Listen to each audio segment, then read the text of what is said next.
All right, well, thank you guys for joining me today. Excited to have you here. I'm gonna go ahead and mute all participants too, just while we're at it, and then I will be happy to unmute you later.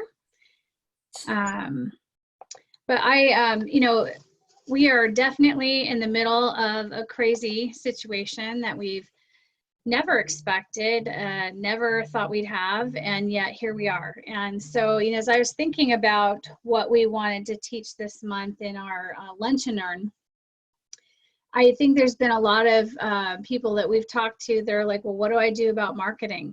And marketing is huge, but it is not the same today as it was. And I guarantee you, even after this is over, it'll be a little different. So I use this illustration of pivoting, and this is going to have a little bit of a basketball motif to it because, I like the metaphor that we are in the middle of a game. And, a pivot is a very essential tool in basketball.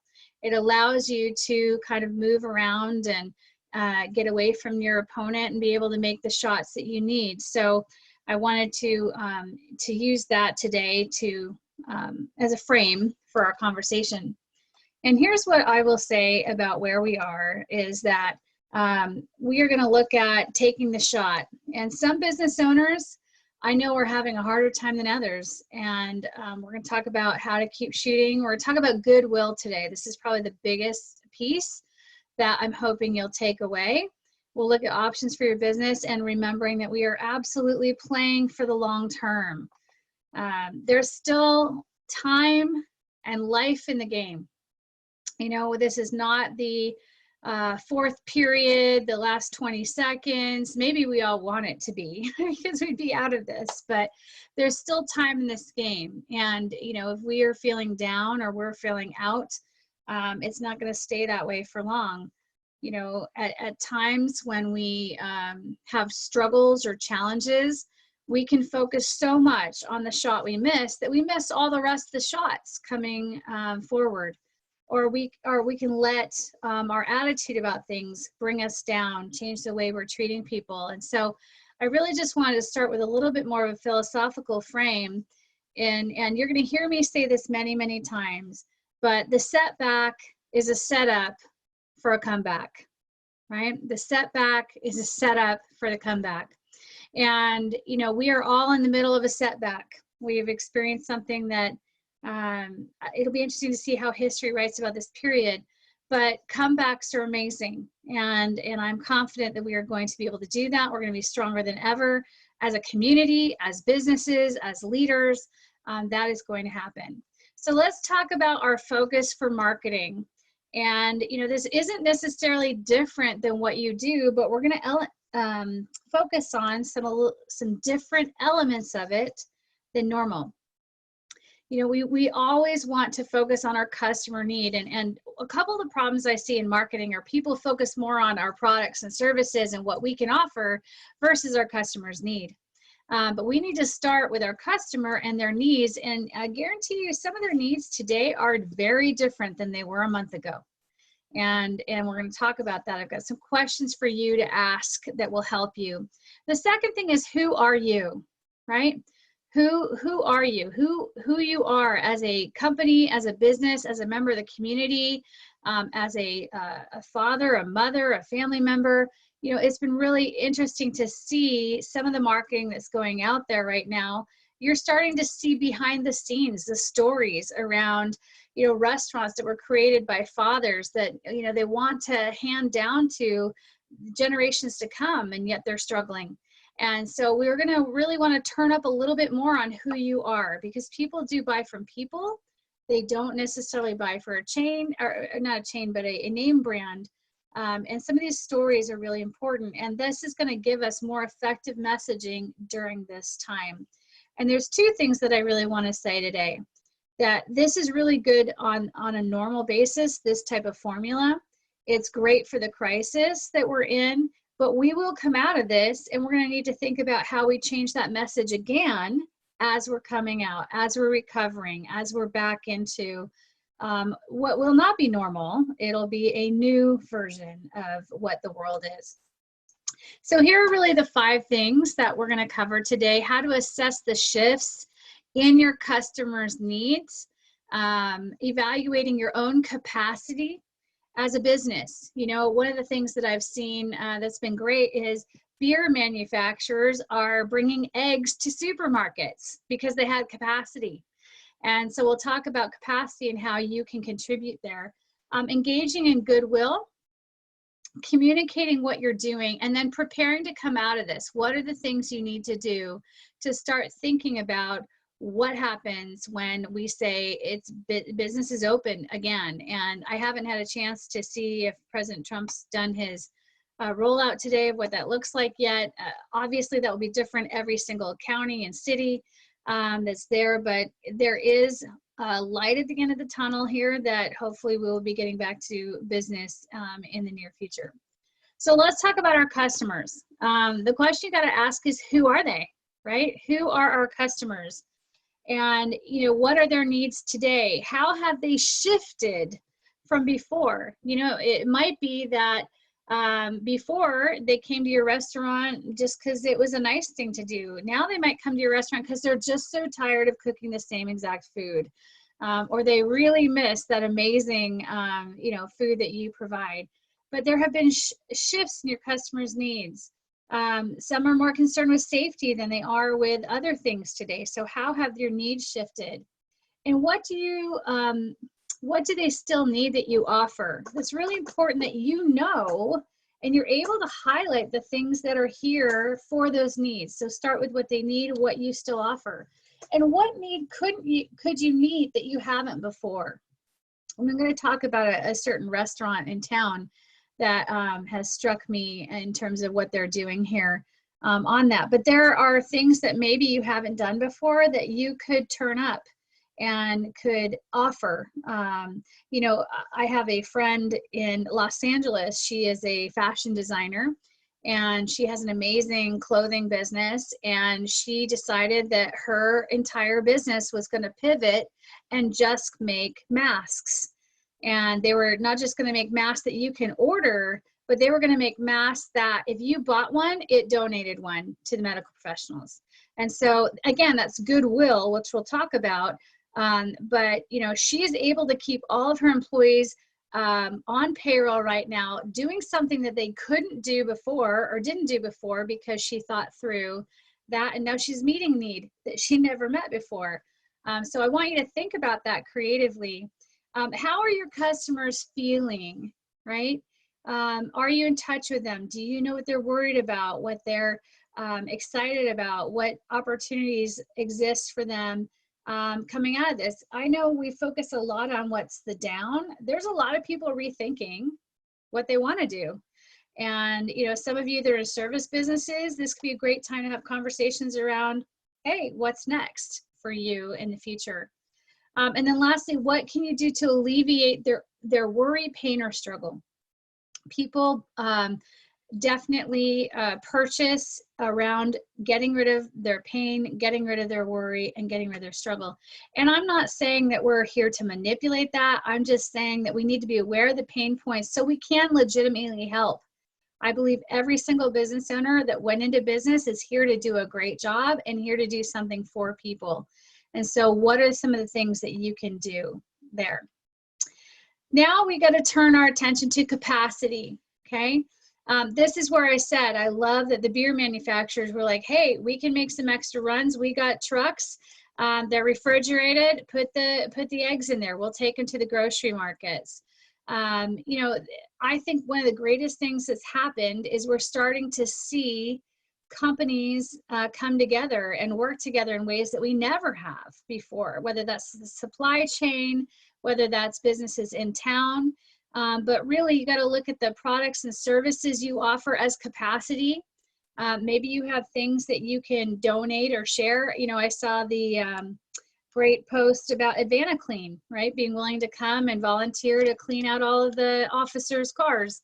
The police forces cars. So again, those are products and services you offer that can then maybe be deployed in a different way. Again, that's another example of goodwill. The team you have in place, what skills or talents do they have? I mean, some Teachers may need some help in planning lessons, and you can help them with that. Because you've got creatives that don't have anything to do right now. Maybe you want to partner with an art, teacher and help them, or parents that desperately need new things to do with their kids. I mean, I know I'm actually kind of thankful I have 3 teenagers now because they're very independent, but I can't imagine my 3 kids who are 28 months apart home during the years of 5 through 12 right now, 24/7. So, parents need help. What can you guys do to reach out to them? Your systems and processes, as I said, can come in handy if you already have connections. And then strategic partnerships. It is a chance to reach out and work with people maybe you haven't before. I've seen great examples of, real estate brokers working with lawyers and, helping people look at their leases, helping them think about how can they maybe use their security deposit to pay rent instead of having to pay money right now. So it's really important to look at that. And then lastly, vendors and suppliers. Again, we've shared this a little bit before on another call, but your vendors or suppliers, you might have capacity, or they might have capacity to help you in different ways than they have. Now let's talk about goodwill, okay? We more commonly hear this as corporate social responsibility. And this is something that's come about in the last, decade around what companies are doing to do good. And, we've seen this more on like if you look at Tom's as a business, they have a business model around this, right? You buy a pair of Tom's, they send a pair of Tom's overseas, right? Corporate social responsibility is, maybe we donate a certain percentage of profits to a charity. But corporate social responsibility is not only taking care of our community, but it's taking care of our environment. This is where all the environmentally friendly stuff came out of. But here's the question I have for you. How do you value goodwill? How do you value goodwill?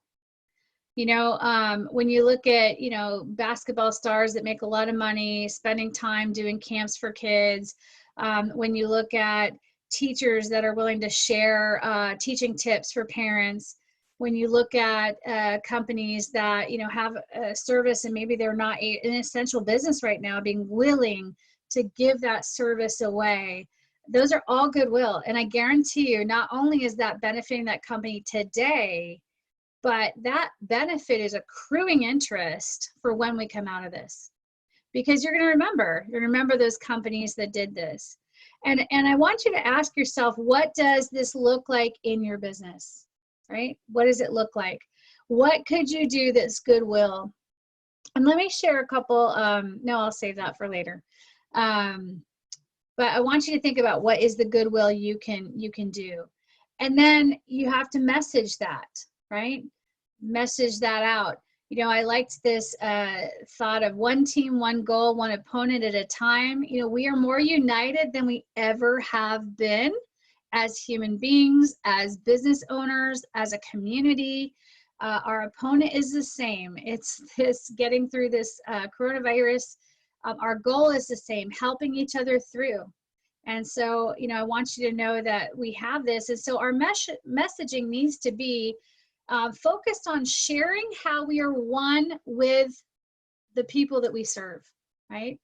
We're your neighbors. We're, been in this community, so-and-so. We're one with you. We're honestly being open and honest and talking about like where you're at. Are you struggling? Are you doing well? I saw an article that said, hey, we got hit by 20%. We took a downturn 20% when construction started. Now we're at 60% down.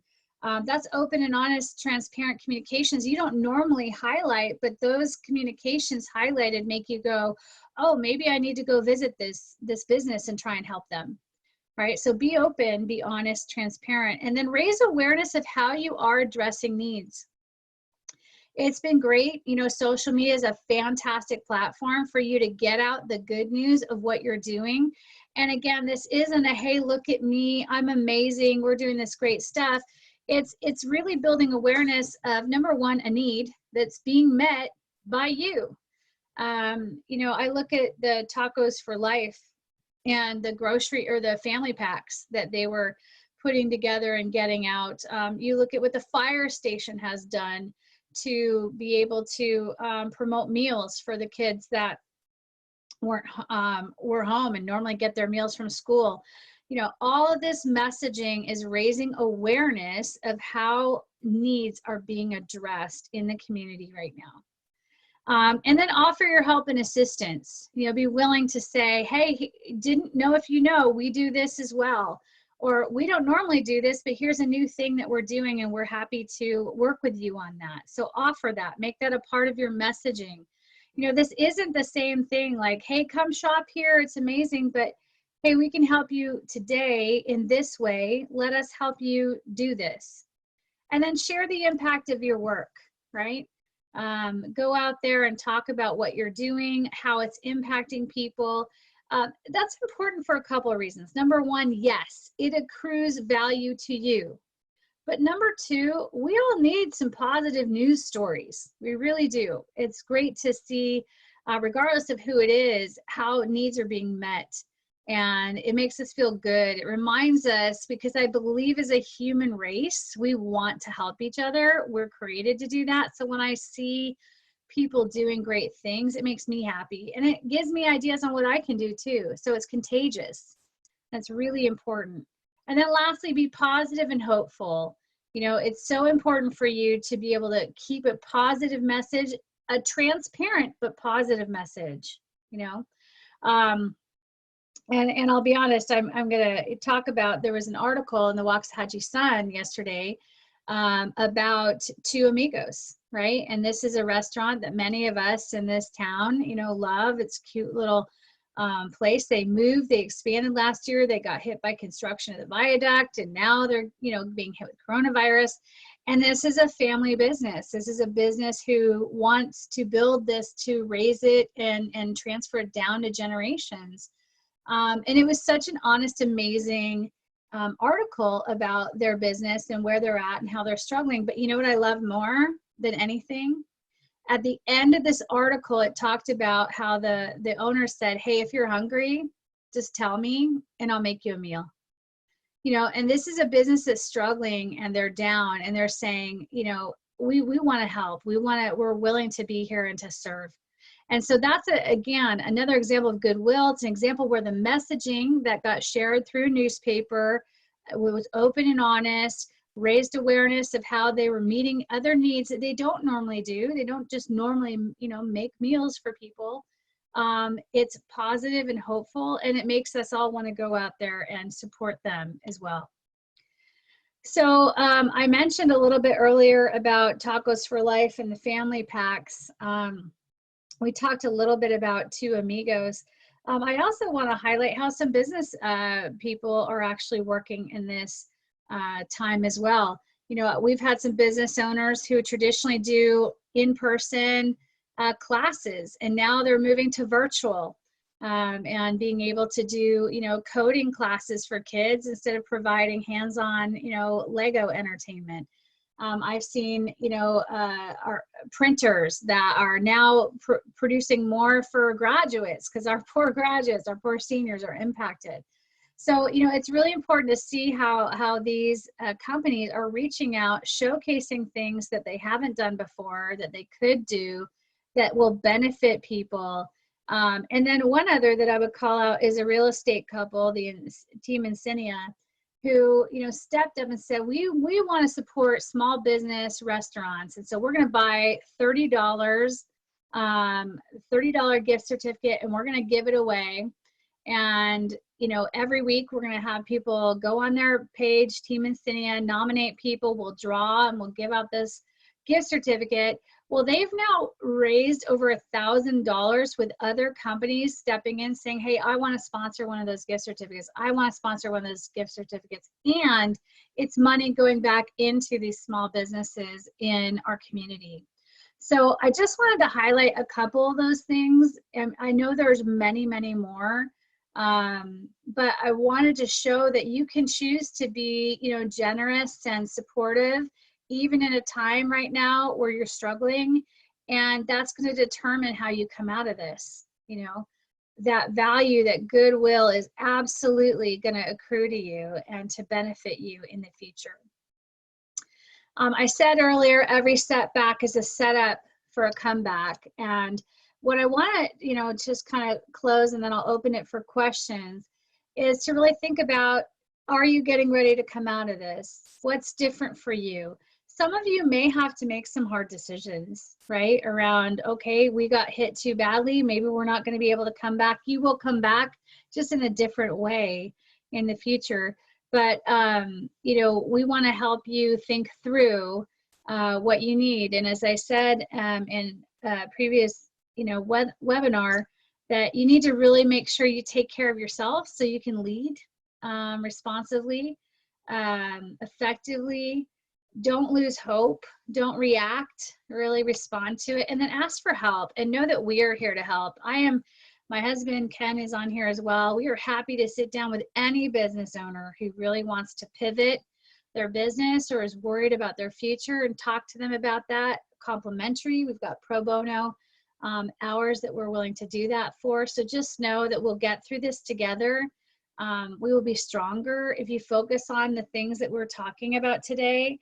Your brand and reputation will be stronger, and ultimately, at the end of the day, as a community, we will be stronger. So I want to open it up for questions now. This is our contact information. We are located at the chamber, obviously not physically right now, but we are located there. You can send us an email or call our phone there. It does ring to our house, so we'd love to chat with you there. But I want to go ahead and open this up. So you're free to unmute yourself and ask a question or make a comment or share a resource. Anything else that you want to do would be great.